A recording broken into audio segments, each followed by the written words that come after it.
آپ نے تحریر فرمایا ہے کہ اپنی بیٹی کا نام احنف رکھا ہے، اور یہ مشہور صحابی رضی اللہ عنہ جو ہیں احنف بن قیس، ان کا نام تھا۔ والد صاحب کے ایک دوست نے کہا کہ نام کا مطلب مناسب نہیں ہے، مگر مجھے یہ نام بہت اچھا لگتا ہے، بیٹی 1.5 سال کی ہو گئی ہیں، اپنا نام پہچانتی ہے، رہنمائی فرما دیں، کیا صحابی رضی اللہ عنہ کا نام کا مطلب یہ ہے؟ ایک اور سوال آیا ہے کہ آئزل عین سے اور الف مد سے آئزل اور وائنا اور میرم، ان ناموں کے متعلق کیا ہے؟ بھائی آپ سے درخواست ہے اس قسم کے سوالات نہ پوچھیں، اور بہت بتیرے کام ہیں، یہ خود ہی ڈھونڈ لیا کریں، خود ہی رکھ لیا کریں نام، بہت محنت اور تحقیق کرنی پڑتی ہے نا، پھر اتنا وقت ہوتا نہیں ہے۔ احنف جو آپ نے بیٹی کا نام رکھا ہے، آپ کو پسند ہے، احنف حضور صلی اللہ علیہ وسلم کے یقیناً صحابی رضی اللہ عنہ تھے، لیکن ان کا نام صخر ابن قیس تھا۔ جیسے حضرت ابو سفیان رضی اللہ عنہ کا نام اصل میں صخر ہے، لیکن ان کا ایک پاؤں مڑا ہوا تھا، تلوا اوپر تھا اور اوپر کا حصہ نیچے تھا۔ اس صحابی رضی اللہ عنہ کا پاؤں ٹیڑھا تھا، اور عربی میں معذور جس کا پاؤں ہو جائے اس کو کہتے ہیں احنف، اس لیے آپ نے جو نام رکھا ہے بچی کا یہ درست نہیں ہے، اس نام کو بدلنا چاہیے۔ اسی طرح ایک اور نام پوچھا ہے آئزل اور آئزل، فون بھی انہوں نے کیا تھا۔ آئزل جو ہے نا، جو آپ فرماتے ہیں یہ لفظ جو ہے وہ کہیں بھی نہیں، عربی، اردو، انگلش کہیں نہیں ملا۔ انٹرنیٹ پہ دیکھ لیتے ہیں بچوں کے نام، سب جھوٹ لکھا ہوا ہوتا ہے، جس کا دل چاہے اٹھ کے اس طرح کرنا شروع کر دے۔ اصل چیز یہ کہ انہیں خدا کا خوف نہیں، اللہ کا ڈر ہو تو کبھی بھی ایسے نام نہ رکھیں۔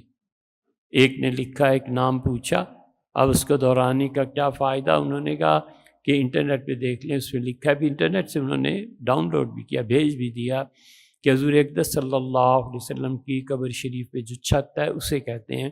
ہم نے جواب میں کہا گدھا جب مردار ہو جائے اور اس کے جسم سے بو آنے لگے اور اس کی کھال پھٹ جائے، اس کھال کو کہتے ہیں، کوئی عقل نہیں کرتے۔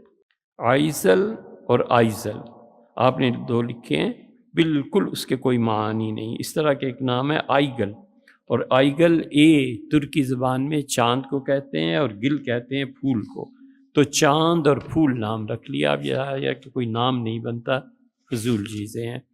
اس طرح معانی کے اعتبار سے چلو چاند کہہ دیا ٹھیک ہے، لیکن یہ اصل میں حقیقت میں کچھ نہیں۔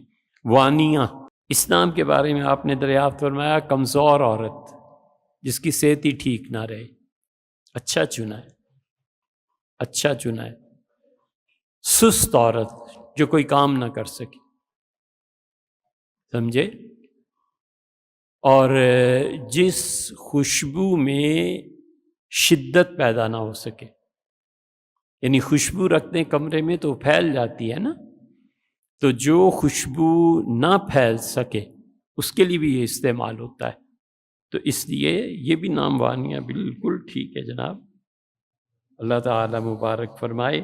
یہ ہیں فائدے جہالت کے۔ یہ بچی جب بڑی ہوگی نا اور اس سے نام پوچھا مطلب کا، تو پھر ماں باپ کو پوچھے گی کہ میرا نام وانیہ آپ نے کیوں رکھ دیا تھا، دیکھا نہیں تھا۔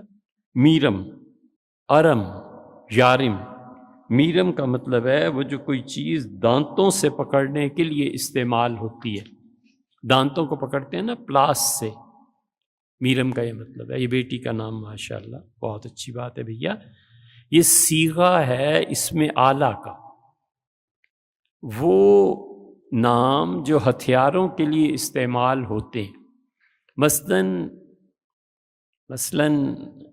ہل زراعت کے لیے استعمال ہوتا ہے، سلائی مشین یہ ایک آلہ ہے جس کے ذریعے کپڑے سیے جاتے ہیں، قلم ایک آلہ ہے جس کے ذریعے تحریر کیا جاتا ہے، تو ہر وہ چیز جس سے گرپ کرتے ہیں،